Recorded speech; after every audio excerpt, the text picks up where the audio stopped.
तो guys welcome to my new blog. आज हम जा रहे हैं मेले में। तो फिर हम निकल गए मेरे पापा की राम प्यारी से। हमारे पापा की राम प्यारी से और हमने बहुत सारे गाना बजाया। और ये क्या टॉयज की दुकान। मैं पापा को बोलने लगी कि मेरे को टॉयज दिखाओ। ये तो हम मेले में पहुंच गए।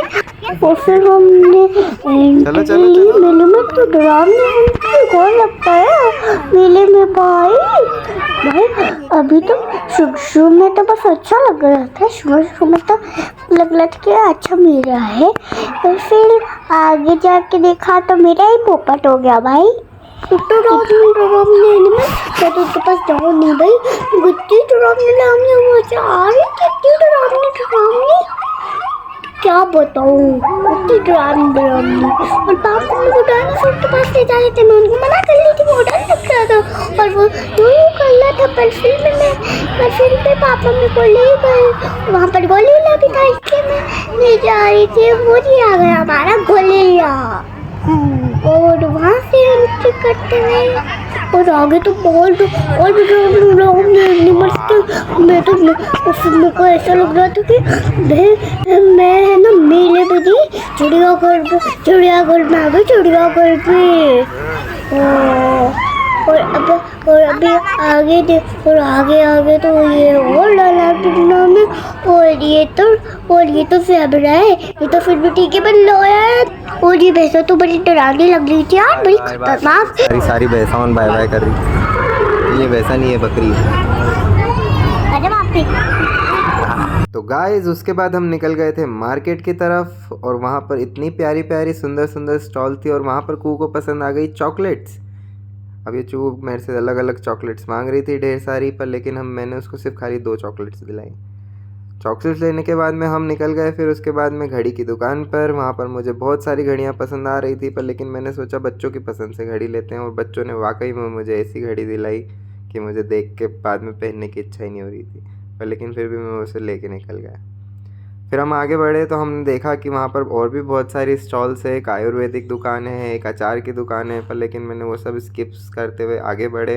हम सीधे मेले की तरफ निकले। मेले में जाते से ही हमने सबसे पहले कू को बिठाया एक झूले पे। और वो झूले पे बैठते से इतना ज़्यादा डर रही थी।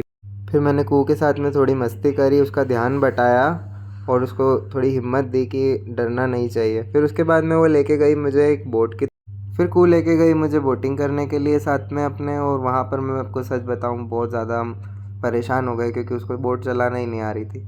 फिर उसके बाद में हम लोग गए ट्रैम्पोलिन के ऊपर। और ट्रैम्पोलिन पे ये इतनी मस्ती कर रही थी ना, सच में उधर से उतरने का नाम ही नहीं ले रही थी। मैं उसको इतनी आवाज़ लगा रहा था पर लेकिन वो बार। फिर उसके बाद की हमने ब्रेक डांस राइड में सच में मैं बताऊँ इतना ज़्यादा डर लगता है ना। देखो इन लोगों को इतना चक्कर आ रहा है कि ये लोग एग्जिट तक भूल गए।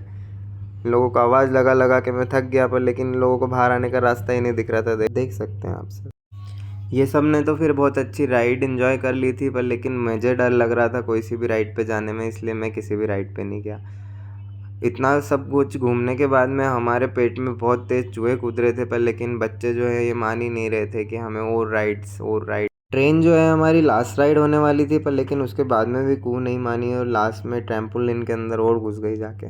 ट्रैम्पोलिन में घुसते से ही वहाँ पर एक छोटा सा बच्चा हमें दिखा जो खड़ा ही नहीं हो पा रहा था। सच में वो उसके पापा उसको चिल्ला रहे थे कि अरे भाई इसको खड़े तो हो जाने दे। पर लेकिन देखो आप वो खड़ा हो रहा था फिर वापस गिर रहा। ट्रैम्पोलिन के ऊपर अच्छा खासा थकने के बाद में मैंने कू को वहाँ से बाहर निकाला और ये फिर किसी राइड पे चढ़ गई।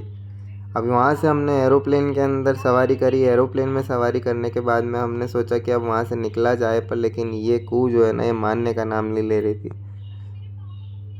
उसके बाद में देखो आप ये इतना बड़ा एक ये जो झूला था ये देख के डर लग रहा था मेरे को। पर लेकिन मैं इसके अंदर गया नहीं। और ये वाला झूले पे तो मैं कभी ज़िंदगी में नहीं जाऊँ। तो आज का ब्लॉग यहीं पर ही ख़त्म करते हैं गाइस। अगर आपको ब्लॉग अच्छा लगा हो तो वीडियो को लाइक करें, चैनल को सब्सक्राइब करें। हम आपके लिए ऐसे सुंदर सुंदर ब्लॉग्स और लाते रहेंगे। तब तक के लिए बाय।